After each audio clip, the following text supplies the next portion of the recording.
Note, Clinton campaign spokesman Brian Fallon said last night, quote, Hillary Clinton has consistently taken responsibility for her decision to use a single email account, and she has said for over a year now it was a mistake and she regrets it.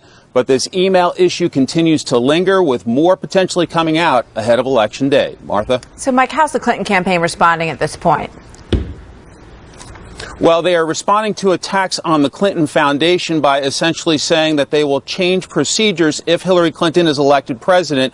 They are also punching back. There's Clinton campaign chairman John Podesta attacking Donald Trump, saying essentially that Trump needs to come clean about some of his business practices, about his complex network of for-profit businesses that are hundreds of millions of dollars in debt to the big banks. And Clinton running mate Tim Kaine defended the foundation's work.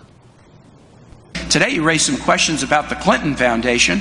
The Clinton Foundation is a nonprofit organization that is a world-class charity. It's provided life-saving AIDS drugs to 11.5 million people. And all the donors to the foundation have been disclosed. And the foundation has said, I'll go further, we'll restructure itself completely if Hillary Clinton is elected president.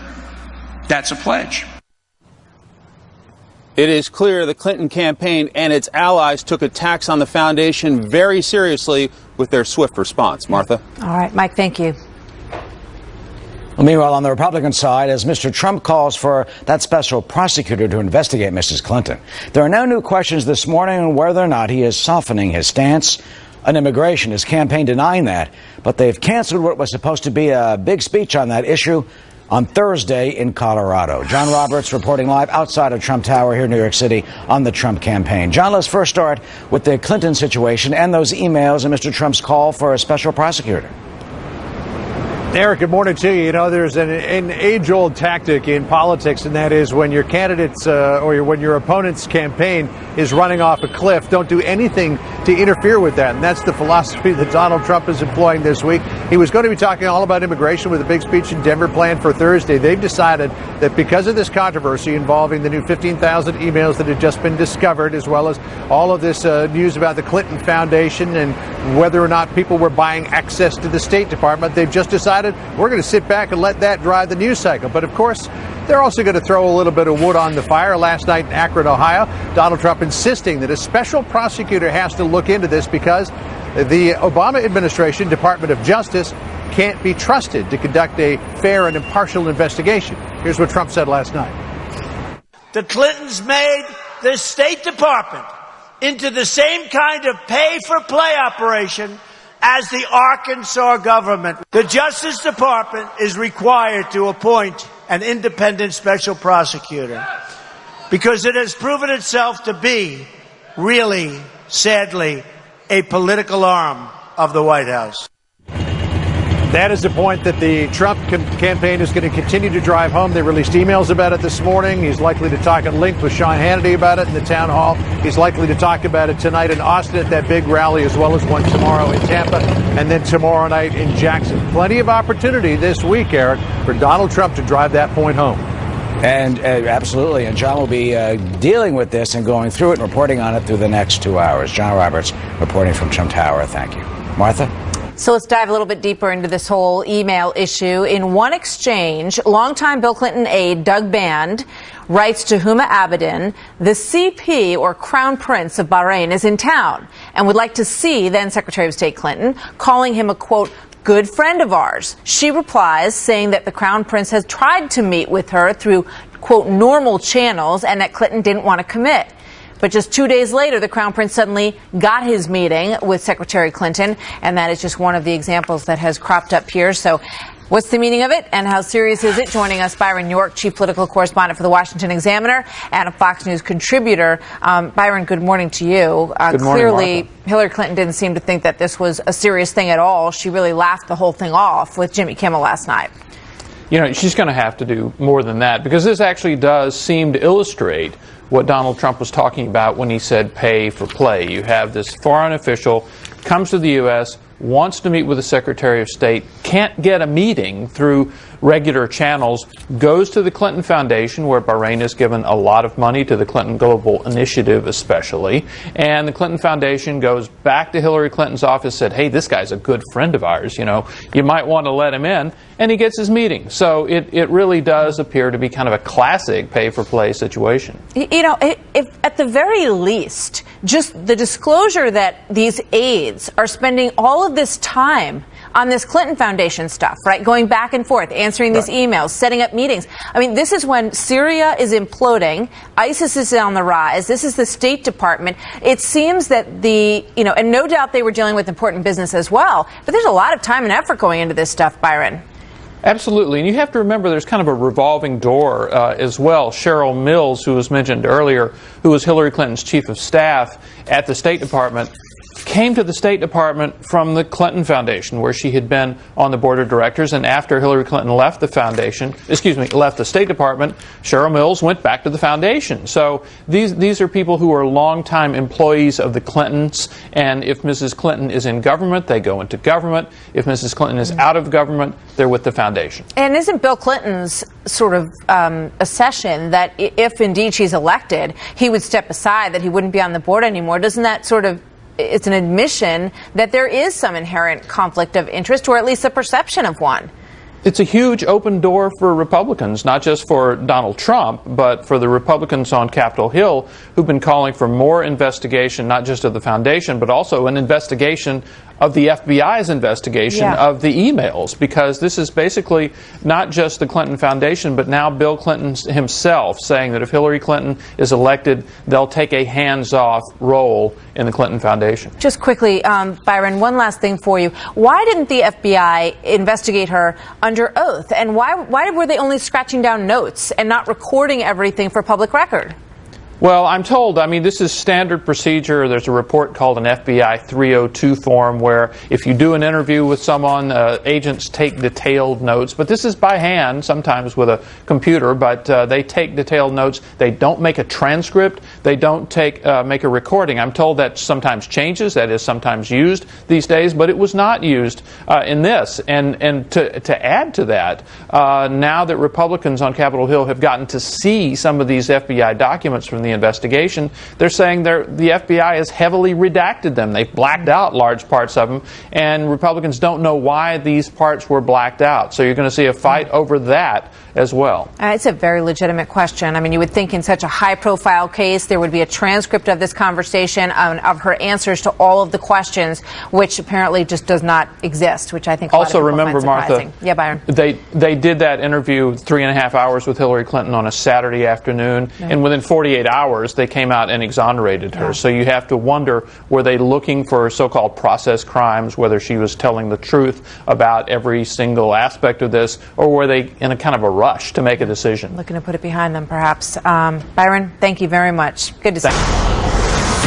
So President Obama heads to Louisiana later this morning after getting backlash for spending the weekend playing golf instead of surveying the damage from that deadly flooding. Sean Hannity spoke with victims in Baton Rouge, one woman telling him that she's not surprised by the president's lack of action. I hate to say this. No, say it. Because I love America. I don't want to live anywhere else, and I know our crew does the best that they can do. Right. But I don't think Washington gives a hoot about anybody but their pockets. Did you see the president playing golf during all this? No, I didn't, because I don't have a TV. Louisiana Congressman John Fleming joins us now. Congressman, good morning to you and welcome. Good morning, Martha. Yes. So the president heads there today. Is it too late? Well, Martha, it's never too late, but my goodness, look how long it's been over a week since the floods began. And look, I got to tell you, I was in Baton Rouge when the water was rising. I visited churches. I visited low-rent housing in Washington and Eunice, Louisiana.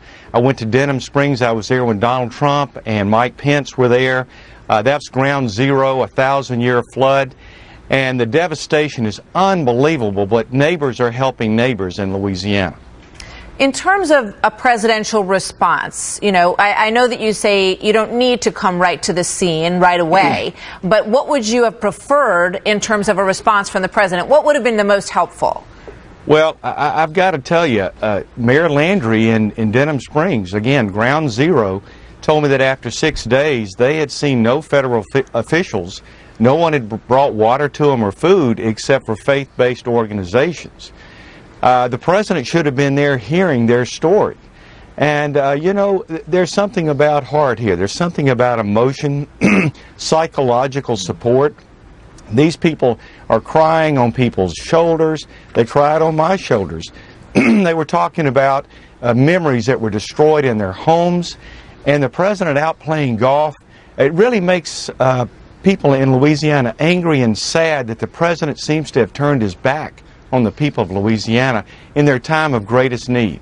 Yeah, I mean, it seems like the right words, even from a distance, go a long way, because these people feel like the country forgot about them and that they weren't, you know, everybody was on vacation and not paying attention when this was happening to them. So, you know, in terms of the visit that you had from Donald Trump and Mike Pence, what was your perception of that? Because some people felt it was, you know, sort of election politics. What was your sense of what they were like on the ground? Not at all. They were cheered. They were very much appreciated. The people of Louisiana appreciate leadership. And I really have to believe the president wouldn't be showing up in Louisiana today but for the leadership of Donald Trump that actually showed up in the time of need most for the people of Louisiana. So really, heart and emotion is a lot. Psychological support. If the president is not going to show up, then, of course, there's a lot of concern over the fact that FEMA and the National Guard or others who may not be on the ground the way they should, we have to ask the question, well then if the president's not here, no wonder there's a delay in other types of services. And it's kind of shocking given the criticism that President Bush got from President Obama, Senator Obama at the time, that he wouldn't be especially sensitive to this situation and want to make sure that he was, you know, doing all that he could and more. Well, the president himself criticized President Bush while he was a senator. Senator Obama at the time criticized President Bush, and all the president did was try to avoid creating any problems. He didn't want to create a disturbance, but he regrets not having shown up. President Obama should have learned from that experience. He should be here, should have been here, frankly, a week ago. Congressman, thank you. No doubt when he gets there, he will see that devastation firsthand, and it's striking. Everybody who's reporting to us from there just says how unbelievably devastating it is. So we send our good thoughts to you all, and we hope that you continue to get the help that you need. Thank you very much, Congressman. So much. Good to see you this morning. Well, Martha, would-be suicide. Much for your insight. So it was more than a year ago when Hillary Clinton said that she had deleted her personal email because there was nothing worth reading in them. Remember this? I chose not to keep my private personal emails. Emails about planning Chelsea's wedding or my mother's funeral arrangements, condolence notes to friends, as well as yoga routines, family vacations. Well, we know from the FBI testimony that there were indeed work-related emails among those, and what a difference a year makes now. We learned that thousands of new emails talk about quite a bit more than yoga. In fact, I don't think they found any yoga emails in there as far as I know. So people want answers. They want to know about the FBI investigation and how it operated. All of this is gaining steam. Do you think that's just a coincidence? Make no mistake, when you donate millions and millions of dollars, what are you asking for? This morning, stunning new evidence pointing towards a potential pay-for-play operation between Hillary Clinton's State Department and the Clinton Foundation. You know, thousands of newly uncovered emails and phone messages have revealed prominent foundation donors received special access to then Secretary of State Hillary Clinton, even though Mrs. Clinton and the Clinton campaign insist there was no wrongdoing. Not true, says Judicial Watch, the conservative advocacy group that brought that Freedom of Information Act lawsuit to get the emails. It says the new emails are proof of shocking conflicts of interest and bad faith. Mrs. Clinton swore under penalty of perjury that as best as she knew, all these records, all government records have been turned over. But this court hearing today demonstrated that wasn't the case. Well, the new batch may include thousands of work-related emails, but you know, Mrs. Clinton claimed repeatedly that she had already turned over all of her work-related emails to the State Department. We went through a thorough process to identify all of my work-related emails and deliver them to the State Department. I turned over everything I was obligated to turn over, and then I moved on. I turned over everything that I could imagine. When I see you are interviewed, you make a point of saying, I turned over everything. All my work-related emails. How do you know that? I know that because there was an exhaustive search done under the supervision of my attorneys. Well, that apparently is not the case. Rich Lowry, editor of National Review and Fox News contributor. Brad Woodhouse, president of Correct the Record and former communications director for the DNC and member of Hillary PAC. Welcome to you both. Hi, Eric. Washington Post this morning, front page. Donors given access to Clinton. I mean, Rich, they told us this isn't the case. Campaign manager Abby Mook says there's a complete separation, full transparency, nothing to see here, folks. What does this mean? This is a gross distortion, Eric, of how our government is supposed to work. People gave money to the Clinton Foundation. In exchange, they got access to high government officials who are supposed to be focused on doing the public's work, not doing the work of some other private interest. So this is horrifying, and a lot of the media is trying to set up this new distinction. Oh, they're just paying for access. We have no evidence they actually bought policy or state action. But buying access is bad enough. It's disgusting, and it's why people think our government is broken and can't be trusted. Brad, how do you explain this? Well, look, Rich, first of all, you have no proof that anyone bought access. I mean, the fact is there are plenty of people who would give to a foundation. They may give to the Clinton Foundation. They may give to the Gates Foundation. They may give to any foundation in America, and they might still have business before the State Department. That doesn't mean ergo that they have. Have you seen the emails, Brad? Access. Have you seen the emails where Doug Band is emailing Huma Abedin saying this guy is very important to us, he needs a meeting, and she's responsive to that? Brad, you can't deny it. It is in black and white in these emails that Hillary Clinton tried to hide from the public for exactly this reason. That doesn't mean that through other means or other channels, those people wouldn't have gotten the same meeting. I mean, you act like, Rich, you've never sent an email to anyone asking them for a meeting for a let me interrupt you both. Wait a minute, Rich. Sure. Brad, this is not supposed to happen. They were not supposed to go around the loop over to the Clinton Foundation. Let me read you two emails specifically that deal with a big donor to the global initiative. This guy's name is Casey Wasserman. He's a sports marketing agent. Mrs. Clinton's having a fundraiser. Before I read this, I'm going to tell you about the guy in Beverly Hills.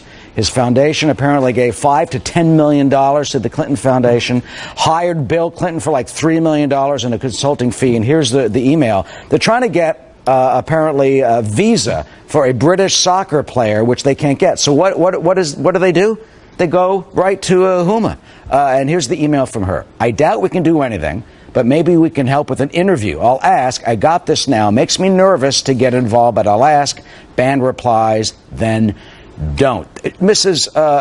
Abedin, Huma, is admitting right there she's nervous. She knows something is wrong. She basically realizes said no. This is not good. She said, in not so many words, she declined. In not so many words, she declined the request. I mean, that's a courteous way of declining a request. I mean, Rich, what you want to do is paint the worst possible. I got to give Brad credit. He is earning his pay this morning. This is a real manful effort. But there's a reason Casey Wasserman, he could have just given to the Red Cross. He didn't have to give to the Clinton Foundation. And why all these political donors, why all these foreign interests? Hold on, Brad. The reason why they gave the Clinton Foundation is they knew Doug Band worked for a former president, was tied in perhaps to a future president and to the current Secretary of State, and they could get government favors for it. Brad, that is just plain as day. There's no way to deny it. Don't even try. That is not plain as day. That is not plain as day. You don't have a shred of evidence to suggest that anything untoward occurred. I mean, emails about meetings are what, Rich? They're emails about meetings.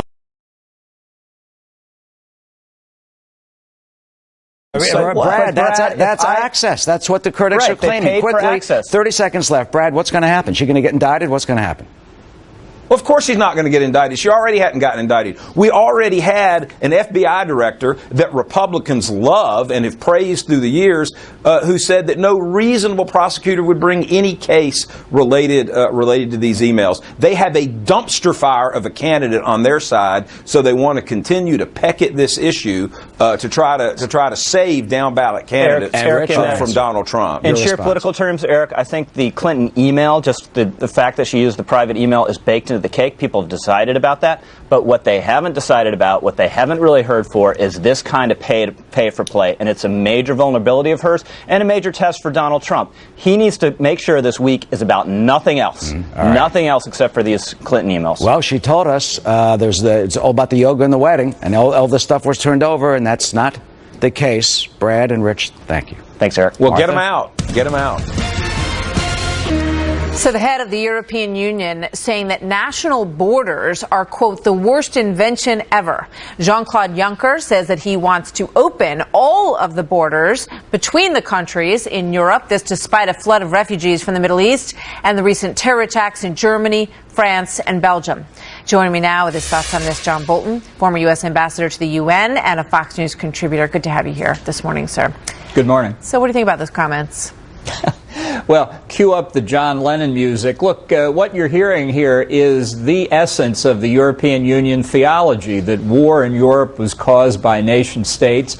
The way you eliminate war in Europe is eliminate nation states, and it's one reason, I think the most profound reason, why the British just voted to leave. They actually like their country and would prefer to keep it rather than see it in a borderless Europe like Juncker's imagining. But the practical consequences really do, though, go to day-to-day security for average Europeans with this flood of refugees covering so many terrorists, with the terrorist attacks we've seen. A borderless Europe looks a lot less attractive today than it did back in the dreams of the founders of the EU. Yeah, I mean, it feels like the sentiment in Europe is going in the actual opposite direction of what he's talking about. Is that your sense, or is that just what we, sort of what we read about how people are feeling in Europe?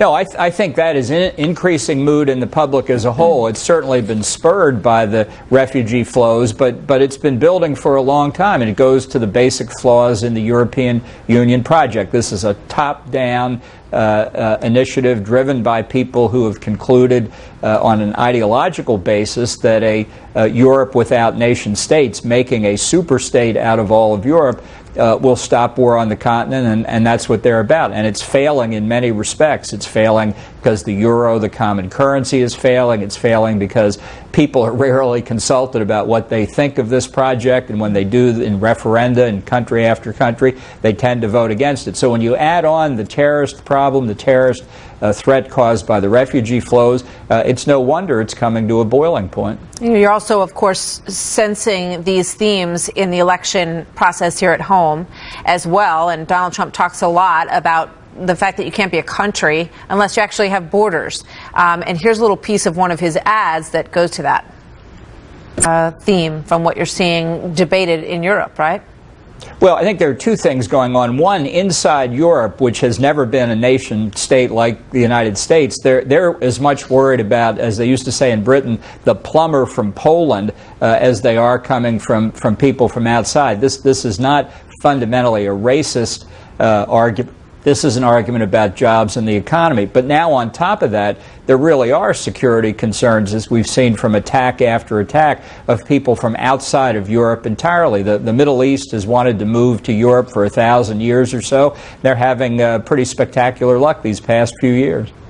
So in terms of Juncker, what's his future, and is there traction to his statement, or, is he isolated within the EU and the other sort of heads of those states?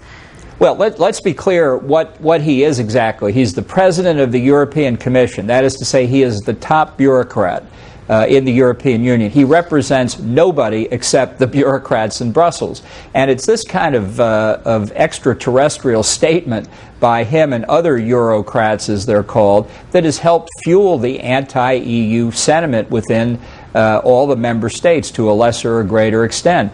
And to me, it highlights the virtues of just good old-fashioned representative government. Before you put somebody in a position to say something like that, you ought to see if he can get elected by real people outside of his native country, Luxembourg. Yeah. You know, it's interesting to watch the different elections in Europe and this theme and how it plays out. I remember, the new mayor in Rome won in part based on the fact that she wants to sort of crack down on refugee infiltration into Italy. When you look at these elections, Sarkozy has now announced that he's going to run again in France. What kind of impact do you see on the elections in Europe from this?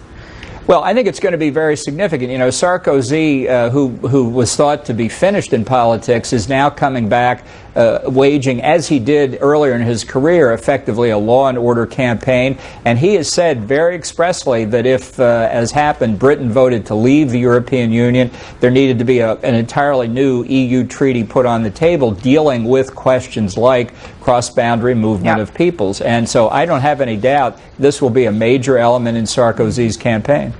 Thank you very much, Ambassador Bolton. Good to see you. Thank you, Martha. This Newsroom, I'm Martha McCallum. Martha, good to still stay with you this morning. Good to have you, Eric. And hello, everyone. I'm Eric Shawn. I'm in for Bill Hammer. Well, according to the latest reports, this is the suspect. He is identified as 20-year-old Wasil Faruqi. He recently, they say, traveled to Turkey, and he may have been trying to sneak into Syria and join ISIS. Here's the police dispatch chatter after the attack. There's one male patient with a neck laceration. There's a female with a leg laceration. She's the one they're applying a tourniquet to. Peter Doocy live in Washington. So, Peter, can you confirm that the police are investigating a connection to ISIS here? We can, Martha, and it's because the attacker was reportedly screaming Allah Akbar while he tried to behead one of the victims. And we're told the Roanoke Police Department immediately called the FBI when details like that started to come in. So now the Bureau's special agent in charge of the Richmond Division is telling us that, quote, the FBI is working with the police department following the incident that occurred on Saturday evening. While I cannot discuss the details of the investigation at this time, I do want to reassure the community that we are working to determine the nature of the incident. The man in custody charged with 2 counts of aggravated malicious wounding is Wasil Faruqi. He's 20 years old, and he's being held right now at the Western Virginia Regional Jail without bond. ABC News is reporting that Faruqi did recently try to sneak into Syria to link up with Islamic State fighters, but Saturday night his trip was to the Pines apartment in Roanoke. That's where he ambushed a man and a woman with a knife. The man was able to fight back enough so that Faruqi fled, and both victims did end up severely injured. 911 callers indicate that the crime scene was very bloody. Martha. It's an awful attack, and you can see why this line of investigation is being picked up. Was there any connection, though, that they can find between the attacker and these victims? Did he know them? No. As of right now, authorities are saying that they do not think Faruqi knew the man that he tried to behead or this woman that he stabbed so badly with a knife. It's interesting that Roanoke PD is saying that the victims may have been chosen randomly, so the concern does become the inspiration, and that's why the feds are so interested in figuring out quickly if the inspiration was the Islamic State. Yeah, Martha. Disturbing. All right, Peter, thank you very much. And meanwhile, Martha, there is brand new evidence of a possible pay-for-play situation between the Clinton Foundation and Hillary Clinton's State Department, directly contradicting what Mrs. Clinton and the Clinton campaign has always told us. You know, we've been reporting this morning on those emails, but there are also newly released phone records, adding more fuel to the growing political firestorm just weeks before the election. These new phone records show a senior executive at the Clinton Foundation was in regular contact with Cheryl Mills. Cheryl Mills was Hillary Clinton's chief of staff at the State Department. Well, this has caused Donald Trump now to call for the Justice Department to appoint a special prosecutor. Pay the Clinton Foundation huge sums of money and throw in some big speaking fees for Bill Clinton, and you got to play. You got to do what you wanted to do. This is in front of the State Department. And long before that, you should have seen what they were doing in Arkansas. Same old story, folks. Chief Washington correspondent James Rosen now joins us with more. You know, James, we've been talking about the emails in the last hour, but now these are phone messages that seem to add a whole new dimension to the story.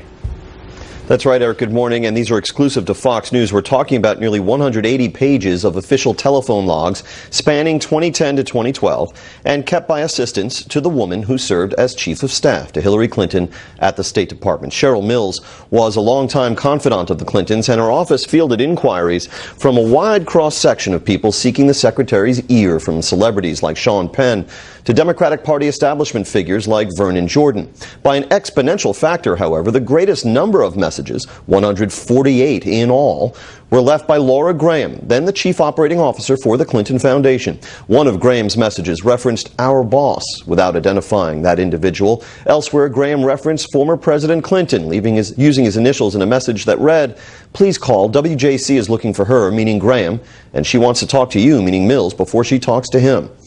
The State Department said yesterday nothing in Secretary Clinton's ethics agreement with the Obama White House constraining her dealings with the foundation applied to her aides. And I would just add to that the department's actions under Secretary Clinton were always taken with the intent to advance our foreign policy interests as set forth by this administration, and with no other intent in mind than that. The logs were released by the State Department to the conservative advocacy group Citizens United, which has mounted a lengthy legal battle over access to these documents and the Clinton emails. Eric. Yeah, James, and now Republicans, some are talking about possible perjury investigation. Yes, that dates back, of course, to testimony about the server from Mrs. Clinton before the House Select Benghazi Committee. Not surprisingly, with respect to these documents, key Republicans, like the chairman of the House Oversight Committee, see the Graham-Mills relationship as part of a bigger pattern involving these two entities. Do we really think it's just a coincidence that the Clinton Foundation and their donors just happen to have more interaction with the Chief of Staff to the Secretary of State than anybody else? Do you think that's just a coincidence? Clinton campaign spokesman Brian Fallon tweeted yesterday, "The Clinton Foundation is a charity that helps people around the world. It's already announced major steps it will take if Hillary Clinton wins the White House." Eric. All right, James. I mean, they always said there was no conflict of interest, but it seems some evidence to the contrary may be piling up. Thank you. Martha? So the State Department also scrambling to explain nearly 15,000 new emails that were uncovered by the FBI, which Hillary Clinton never turned over to the State Department. She said that she confirmed for the court that she had handed over, or believed that she had handed over, all of the work-related emails that were contained on ClintonEmail.com that were in her custody, that she believed were potentially federal records. And she provided all of those, as I said, that were in her possession to the department. The FBI, obviously, in the course of its investigation, seems to have found other documents. Tucker Carlson is editor of The Daily Caller, co-host of Fox and Friends Weekend, and a Fox News contributor. Tucker, good morning. Good to see you this morning. Hey, Martha. You know, I mean, it's very difficult when you have a separate server where you're sort of running your own off-site government entity that is processing stuff for the foundation and for the State Department. I mean, the fact that everyone's just supposed to accept that this is fine and that she said she turned it over, but she didn't, and there's thousands more of them that they're finding out there, and we're just supposed to laugh it off on Jimmy Kimmel and just pretend like there's no there, or at least nothing to talk about or look at, is quite striking. Well, it's a tragedy. I mean, it discredits not simply Hillary Clinton and her presidential campaign, but the U.S. government. I mean, she ran the State Department, and they allowed this, and now you're watching State Department flacks have to spin for her. The whole thing is gravely embarrassing to the country. It makes our government look incompetent in third world, and for good reason. And by the way, does anybody think that this is the end of it? I mean, 15,000 new emails that nobody knew about last week. What comes next? What's in those? I mean, you see what I'm saying? So this is going to be a story that unfolds for years, and it has all kinds of very set implications.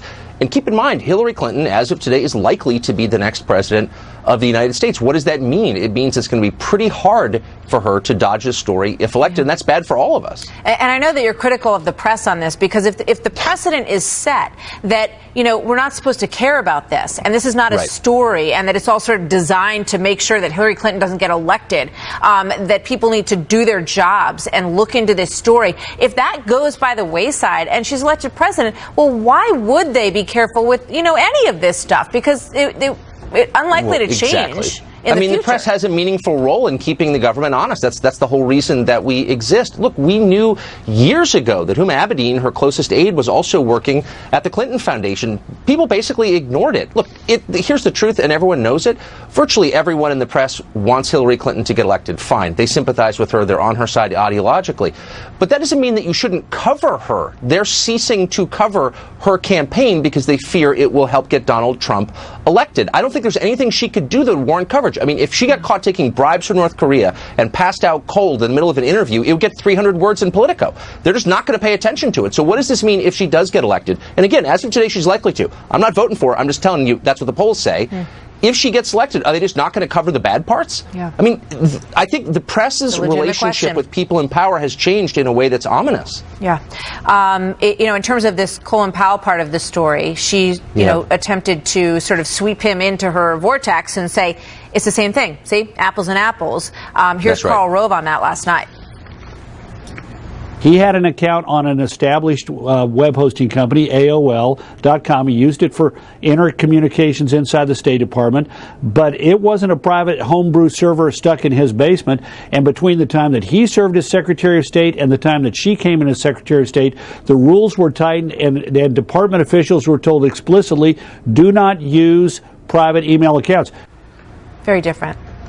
Well, yeah, and poor Colin Powell. This is not a new thing. They've been trying to implicate him in this for the past year. Since this story broke, one of the talking points has been, well, Colin Powell did it too. And he hasn't responded. And Rove makes, of course, the key point, which is he used AOL for part of his communication. She used her own homebrew server exclusively for her public communication, for her work communication. There's really no comparison at all. I don't think he wanted to speak up about this. I don't think he wants to be involved in this presidential race at all.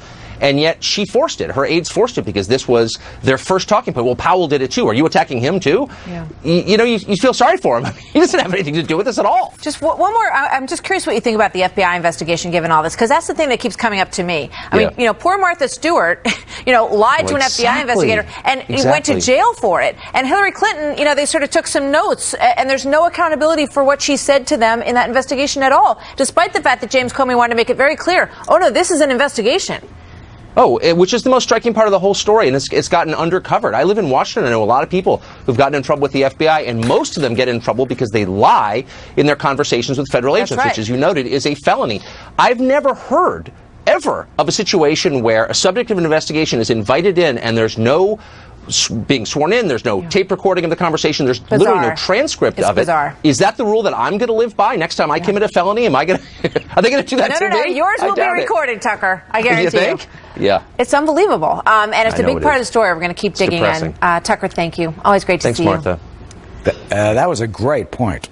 Great point. I don't understand, how you can speak to the FBI and there's no record, no transcript of what you said. And then when James Comey was asked in open congressional hearing, well, did she lie when she spoke to the FBI? He said, no. Well, how do you know if there's no comparison of what she said to what the record is? Yeah. So we're going to stay on this part of the story. Ask Martha Stewart how she feels about this. Good question. I know. She was cooking the other day. I saw her downstairs, so maybe we'll bring her back. All right. Well, meanwhile, that Hillary Clinton supporters, they say all this talk of favors for big donors, it's nothing new. Politicians do it all the time. But one columnist is making the argument that Clintons take this to a whole new level. He brands them Clinton Incorporated, saying we've never seen anything of this magnitude ever before. And Donald Trump has now delayed a major immigration speech amid reports that he may be softening his hardline stance on this. So which is it? What is it going to be? Will there be a deportation force that he has spoken about in the past? We're going to speak to one of his senior advisors coming up next. We have a lot of bad people that have to get out of this country. We're going to get them out. They go around killing people and hurting people, and they're going to be out of this country so fast your head will spin. I'm not flip-flopping. We want to come up with a really fair but firm answer. It has to be very firm. But we want to come up with something fair. Well, that's Donald Trump doubling down that he says he is not flip-flopping on immigration, he insists. But we're learning now that he's delaying that major speech on immigration that he was supposed to give in Colorado on Thursday. You know, that postponement comes amid reports that he is changing his proposal on booting the 11 million illegal immigrants with that so-called deportation force. Here's what he had to say about that force back in November. Are you going to have a massive deportation force? You're going to have a deportation force, and you're going to do it humanely. They're going back where they came. If they came from a certain country, they're going to be brought back to that country. That's the way it's supposed to be. Now, they can come back, but they have to come back legally. Now, Boris Epshteyn joins us now as a senior advisor to the Trump campaign. Boris, welcome. Why is he changing his stance? It's not a change. And if you notice, he said that everything will be done humanely. So here are the steps. But he's backtracking. He's not talking about a deportation force now. Where did that go? Here are the steps. The first step will be to deport all illegal immigrants, illegal aliens, or criminals. How are they going to do that? Is there going to be a force to do that he talked about? We're going to be laying out the specifics over the next several weeks. It'll be a plan that is fully detailed. That Donald Trump delivers out there. Well, so he used the words rounding up people. He talked about a force, like a new immigration agency going after taking these people out and kicking them out. He is backtracking and from that. He is changing his tone. He's absolutely not backtracking. He's absolutely not changing. All he's saying is he's clarifying that the first step will be to take those people who are illegal immigrants, who are criminals, get them out of this country. The exact specifics on how will be detailed over the next several weeks. The next step then will be to make sure that we deal with illegal immigrants who are here in a way that's humane, but also enforces the laws and enforces the Constitution. But he got a lot of attention, back in November when he talked about this deportation force. Is he going to rely on the police, on customs, the way the Obama administration does now? Look, they have removed about 250,000 illegal immigrants from this George country. W. Bush removed a lot as well. So what Donald Trump is saying is that he will first of all, remove the illegal immigrants who are criminals, and then second, work within the laws that we have on the books now, as well as potentially put new laws in place and new entities in place to make sure we're enforcing the laws in the books and protect the American worker, American people. How is he going to do that? The Border Patrol Union, for example, has endorsed him. They're down on some of their numbers by a few hundred. I was down at the Texas border. Is he going to beef up customs? Is he going to beef up immigration? Is he going to have this so-called deportation force by another name used through the existing resources and assets now? Donald Trump is unquestionably the law and order candidate. So he will make sure that resources are absolutely beefed up for all law enforcement in this country. And that absolutely includes Border Patrol. So that'll be a big part of the initiative. And again, we'll be laying out the specifics over the next several weeks. But it will not be a change from what Donald Trump has been saying all along, which is take those illegal immigrants who are criminals, get them out of the country right away. Quickly, final answer. When will he give the speech? He's supposed to have it on Thursday. Listen, it'll be over the next couple of weeks. It's an agile campaign, Eric. And the bottom line is the American people care about the 15,000 emails that just came out about Hillary Clinton. And we need a special prosecutor to make sure that she is prosecuted impartially and fairly. Barack Obama cannot do that. Loretta Lynch cannot as well. All right, Boris. A lot going on today, Boris. Absolutely. From the immigration to the emails. Thanks for coming in. Thanks. Martha? So staying on the topic of Donald Trump, he is now seeking support from minority voters, saying that inner cities have been turned into, quote, war zones by Democratic policies. So how will that message go over, and will it work for him? And under fire as never before seen emails reveal her State Department gave special access to Clinton Foundation donors. But this apparent quid pro quo may be just part of the Clinton business model. Bill McGurn writing today in the Wall Street Journal this: the Clintons are unique in having an ex-president with a spouse in play, not only as Secretary of State, but possibly as president herself. And if you are a foreign government or a wealthy businessman, a donation to the Clinton Foundation might look like an excellent investment at just about any price. Steve Hayes joins us now, senior writer for the Weekly Standard and a Fox News contributor. Steve, good morning. Good to have you with us. The Clinton campaign would like everyone to believe that this has been investigated and it's done and people need to move on. This editorial this morning by Bill McGurn points to reasons why perhaps that is not a great idea. Yeah, no, there's no question that we shouldn't be moving on. We're seeing new revelations about the interplay between the Clinton Foundation and the State Department on virtually a daily basis now. And again, this isn't speculation. This isn't something that's coming from Republicans launching accusations without the facts to support them.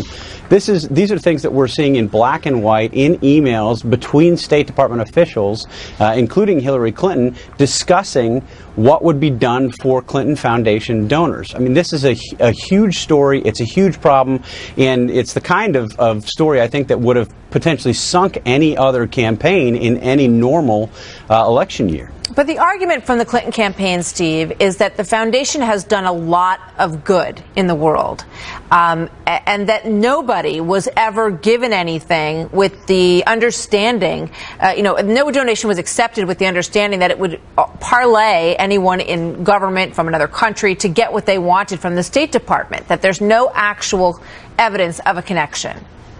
Well, as to the first argument, it's interesting and maybe nice that the Clinton Foundation has done good work. It's also totally irrelevant to the question at hand. The question at hand is whether favors were exchanged for donations made, whether explicitly or implicitly. And the irony to me, I spent a better part of the morning this morning going back and rereading the transcript of Hillary Clinton's nomination hearing from January of 2009. And then Senator Dick Lugar, Republican from Indiana, said that the major focus of the nomination, of Hillary Clinton's nomination to be Secretary of State, was the potential conflict of interest between the Clinton Foundation and her service, because foreign governments might think that they could be purchasing entree into the State Department by donating to the Clinton Foundation. And that's precisely what we've seen, and it's what makes this so stunning and so reckless by the Clintons.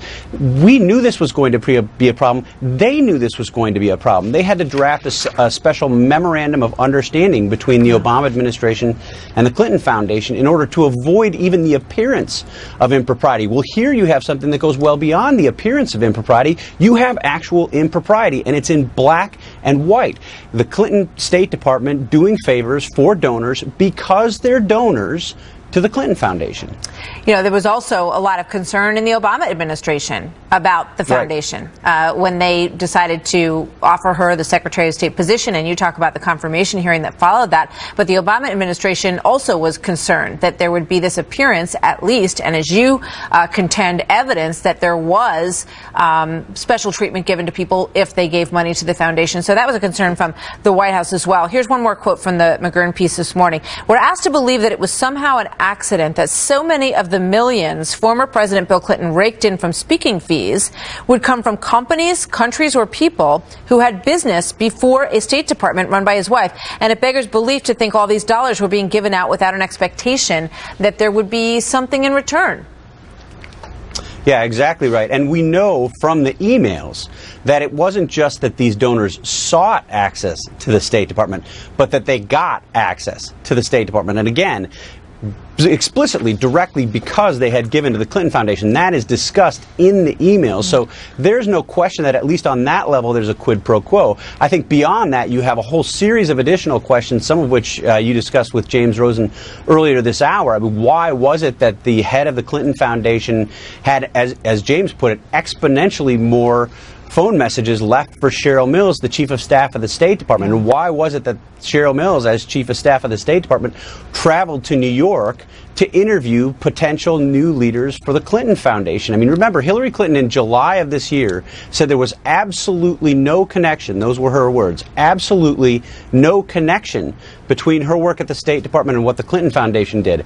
We can say definitively that that was a lie, it was untrue, it's not supported by any evidence, in fact, it's contradicted, and I think that's the reason that you have so many people and hopefully so many journalists continuing to look into this. Steve, thank you. Good to see you. Thanks, Martha. You know, boom, take no prisoners, or are you going to be a little bit more measured? Well, I don't want to really say that. I'm not sure exactly which way I'm going to go, but I may be the way I was, and I may be a much different person. I can't tell you. All right. I don't think I'd tell you. You know what? If I knew, I don't think I'd tell you. So what will this matchup be like? Alexander Smith is the president of the College Republican National Committee. Jessica Tarloff, a Democratic pollster and strategist and senior political analyst for Schoen Consulting. Alexander, Jessica, welcome. Man, oh man. Talk about the rumble in the jungle. The thriller in Manila. This is going to be at Hofstra. Alexandra, let's start with Donald Trump. What first does he have to do? I think that, it would be a huge mistake for Hillary Clinton to underestimate Donald Trump. Don't forget, Hillary Clinton was operating in a rigged system where the debates were around holidays. I remember wrapping Christmas gifts around the Democratic debate. Yeah, Saturday nights. They were on they were like buried on Saturday night. Bernie Sanders complained about that. Yep, and she only had one serious opponent. The rest of them were polling in single digits, whereas Donald Trump competed in prime time, much more watched debates than the Democratic debates. There were more of them, and the candidates that he was competing with were all atop the polls at some point in the race. So the stakes were a little bit higher on the Republican side. I think that one thing he could do to prepare for the debates is watch the 2000 Senate debates between Hillary Clinton and Rick Lazio for the New York Senate race. That was that year. If you'll remember, Rick Lazio sort of marched over to Hillary Clinton's podium with that pledge and demanded that that she sign it. And if you'll remember, the reviews were sort of this this thought that maybe it was I was in Buffalo. I was up in Buffalo covering that moment, and when he walked over to give her a piece of paper to try to sign the pledge, I mean, Donald Trump could be much ruder. Are you concerned and worried in terms of his tenor or attitude that it could go wrong? I think that he should be himself. I think that what the American people are looking for is that they're looking for something that's unscripted. They're looking for an alternative from Washington. They're tired of the old sort of talking points, tested poll, or focus group tested message that comes from politicians. So I think that these are going to be some of the most watched debates in our history. Sure. Jessica, I mean, let me get to Jessica. She's got to get a chance in here. This is what it's going to be like. It's going to be like bam, bam, bam, bam, bam, Jessica. Yeah, I think it will be. I think Donald Trump definitely needs to watch himself and not come off as rude, and certainly as rude as he was in the debates, the GOP debates. I don't think that calling her Crooked Hillary to her face is going to be effective at this point, because I think that she can stand there. First of all, she's shown herself to be very resilient in the face of these kinds of attacks, and to just kind of say, all right, let him run his mouth. And I think that she's going to be a hardcore wonk, which is what Hillary Clinton does best. And Donald Trump is lacking in specifics on all of his policies. I mean, he was the illegal immigration candidate but right now. He may have specifics by September 26th. He's been giving policy speeches. Yeah, but they're still light on. I mean, even though they can't appraise his new economic plan at this point with the details that have been laid out, it's a problem. This pushing back the immigration speech from Thursday to an undisclosed time because they're not sure what's going on. And Donald Trump ran on mass deportation and undoing birthright citizenship, for that matter, and now he has to have a think about it. Hillary Clinton's been preparing for this her entire life, so he really shouldn't take it lightly. And when he jokes with Bill O'Reilly about it, I obviously think that it's funny, but he should have a more serious strategy. She's a very serious woman. Well, she was, Mrs. Clinton was joking with Jimmy Kimmel, talking about But she's so adorable. Elementary school. I mean, that's a direct dig at Donald Trump, saying that she's thinking back to elementary school, basically calling him a child. Well, and I think that it's one of those things where I think she's she's underestimating where the public is at right now. They're looking for someone to speak simply to them, to speak directly. I think we saw in the Republican debates, there was a lot of substance in those debates. There was a lot of talk of policy. And in the end, that he was the one that prevailed. Obviously, this is a general election. It's a different crowd. But at the same time, the independents are the ones that are up for grabs. And I think that they're the ones that are especially frustrated with the gridlock that they see in Washington. And Hillary Clinton is a creature of Washington. Well, we're up against the clock now. It's going to be one of the most amazing moments is whatever happens when it's over. All the families go on the stage and they all shake hands. So you're going to see Ivanka and Chelsea, who are friends anyway. Right, they are. Frenemies. I think they're actually friends. Melania and Bill Clinton, that hug is what I'm really focused on there. Okay, I'm not going there. Thank you. Thanks, Eric. Take care. Right, Martha? Hadn't thought about that. All right, let's go to Jenna Lee and find out what's coming up on Happening Now this morning. Hi, Jenna. I haven't thought about that either, but now we all are, aren't we, Martha? All right, some big developments today in the race for the White House as Hillary Clinton comes under new fire over her private email server and those other emails that are out. Also, some new questions about the Clinton Foundation and its dealing with the State Department. We'll ask the question, does it matter? Also, new questions about Donald Trump and changes to his schedule this week. We'll talk to the Trump campaign coming up top of the hour.